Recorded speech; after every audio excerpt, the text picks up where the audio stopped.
To our top story, for the first time, a couple who escaped an alleged brutal attack and attempted carjacking outside MovieTowne in Port of Spain has spoken about their narrow brush with death. Mr. and Mrs. John, not their real names, broke their silence after the story went viral on social networking sites, appalling many. Today, still battered and bruised, the couple who didn't want to be identified is calling on MovieTowne patrons to be extra vigilant while expressing disappointment in Chairman Derek Chin's alleged response to their ordeal. The couple spoke exclusively with Roger Dwariker today. Started to beat me with a gun on my head, and thank God he didn't shoot. But at that point in time, I just revved out, trying to get rid of him, and just drove, and I drove to the guard booth. But all this time she was screaming, but she saw everything. I was just covered in blood, totally covered in blood. Literally moments before, Mr. and Mrs. John had been dropped off by her brother, who, worried about their safety in the car park, had driven them a short distance close to their vehicle. I then called my sister because I was feeling very uncomfortable for some reason that evening, and was chatting with her on the phone while they got to their car. When she got to the car, and she got inside, she locked the door and she said, "Okay, we're in the car, everything is okay."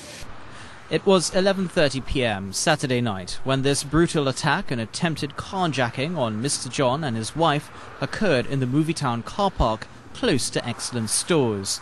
According to the couple, the area was well lit and close to the exit guard booth.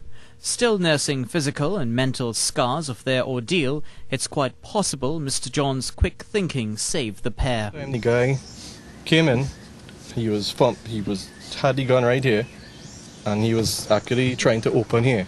But when he moved his eye away, I grabbed the gun, put my finger in and twisted it. But then he had something else here, and then he just started to hit me right here. And at that point in time, I just let go, put the car into I had to move my hand too. So I put it into reverse. At that point in time, he just kept hitting me, bashing my head in, and I had so much of blood on my face and eyes that I just didn't care. I just reversed and just slapped it into the reverse. But two other assailants were on his wife's side. Her window was up, though.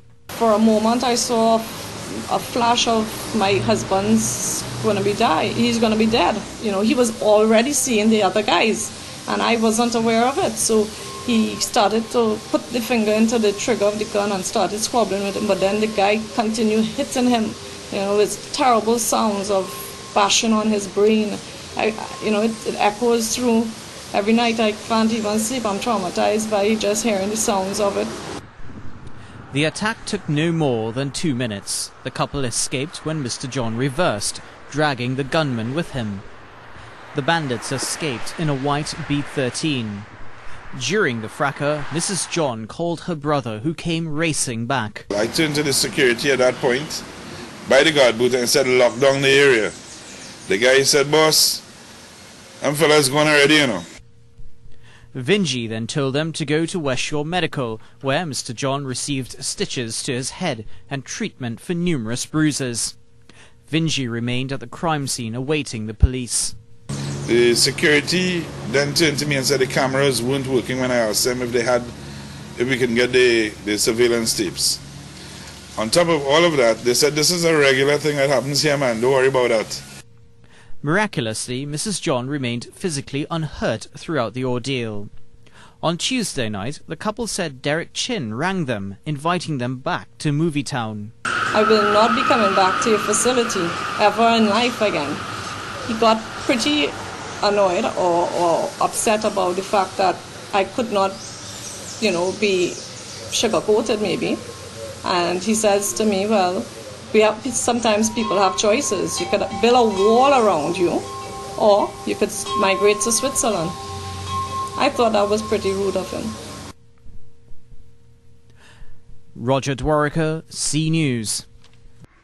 And C News contacted Mr. Chin, the chairman and owner of the MovieTowne enterprise. In a telephone interview, he said his security was investigating the couple's allegations and the email account that prompted the story. He says the police and his security team are examining the allegations. He describes the email account as very serious. Before the truth is established, he's taking issue, though, with rumors circulating that his complex may not be secure. But Mr. Chin says though he has some questions over the circulating email about the alleged attack, Mr. Chin also told us his compound, which is open 365 days a year, is one of the most secure in the country.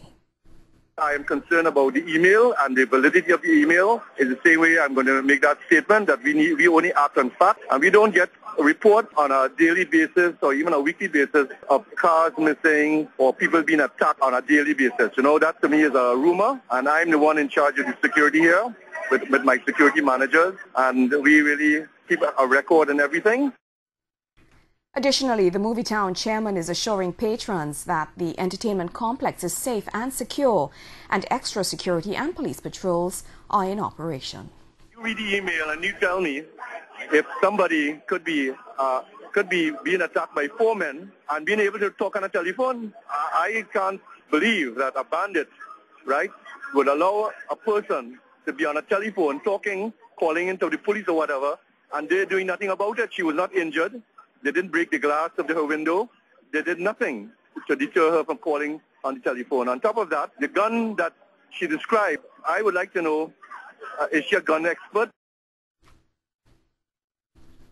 900,000 people just to the cinemas alone. So that to have, as I was talking to a couple of people, to have 1 or 2 events, let's say the one event that we have over the Father's Day, I mean, you know, whilst we don't want to have it, in terms of relevance to everything else, it's certainly a very good record. So that, I don't know, I mean, other than supplementing and tightening up and maybe putting in a couple more guards in certain areas, that there's anything else that could be done to secure the place other than making it into a concentration camp.